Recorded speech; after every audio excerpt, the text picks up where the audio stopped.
సంఘాల అభివృద్ధికి ప్రజా ప్రభుత్వంలో ముఖ్యమంత్రి రేవంత్ రెడ్డి పెద్దపీఠం వేస్తున్నారని ఉమ్మడి నల్గొండ జిల్లా DCCB director Thungathurthi single window chairman Gudipati Saidulu అన్నారు. పిఎసిఎస్ కార్యాలయంలో అంతర్జాతీయ సహకార దినోత్సవాన్ని శనివారం ఘనంగా నిర్వహించారు. ఈ సందర్భంగా కార్యాలయం ఆవరణంలో single window chairman Gudipati Saidulu జెండా ఎగరవేశారు. అనంతరం ఆయన మాట్లాడారు.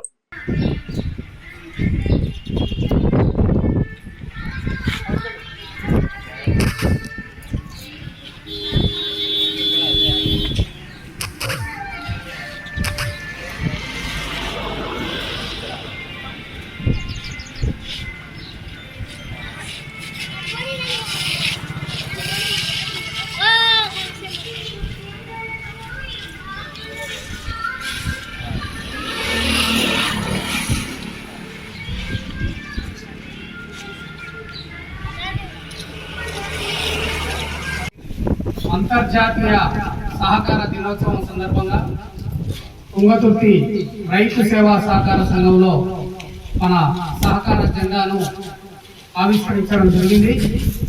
ఈ కార్యక్రమానికి నాతో పాటు ఇచ్చేసిన మన డీసీసీబీ బ్యాంకు మేనేజర్ గారికి, అసిస్టెంట్ మేనేజర్ గారికి, మా సొసైటీ వైస్ చైర్మన్, అదేవిధంగా డైరెక్టర్లందరికీ, సిఇఓ గారికి, రిటైర్డ్ సిఇఓ గారికి, మా సిబ్బందికి, ఈ కార్యక్రమానికి హాజరైన రైతులందరికీ, పత్రికా సోదరులందరికీ కూడా పేరు పేరున అంతర్జాతీయ దినోత్సవ శుభాకాంక్షలు తెలియజేస్తూ, ఈ సంవత్సరం రైతులకు అందరికీ, ఎందుకంటే రైతన్న లేదే ఈ దేశం లేదు, రైతులు లేదే మనందరం, మనం తినే తిండి ప్రతిదీ కూడా రైతు పండించే పంట కాబట్టి ఈ 2025వ సంవత్సరాన్ని అంతర్జాతీయ సంవత్సరంగా కూడా యునెస్కో ప్రకటించడం జరిగింది.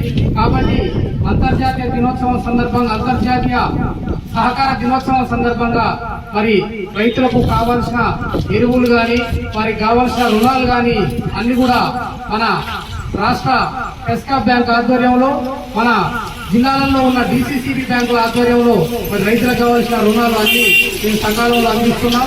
అదేవిధంగా మా తుంగతుర్తి రైతు సొసైటీలో యూరియా 2020 ఎరువులు నిల్వ ఉన్నాయి. కాబట్టి రైతులు, తుంగతుర్తి మండలానికి చెందిన రైతులు వచ్చి వాటిని తీసుకొని మరి మా సేవలను వినియోగించుకోవాల్సిన కోరుతూ మరొక్కసారి ఇక్కడికి వచ్చిన ప్రతి ఒక్కరికి కూడా అంతర్జాతీయ సహకార దినోత్సవ శుభాకాంక్షలు తెలియజేస్తున్నాం.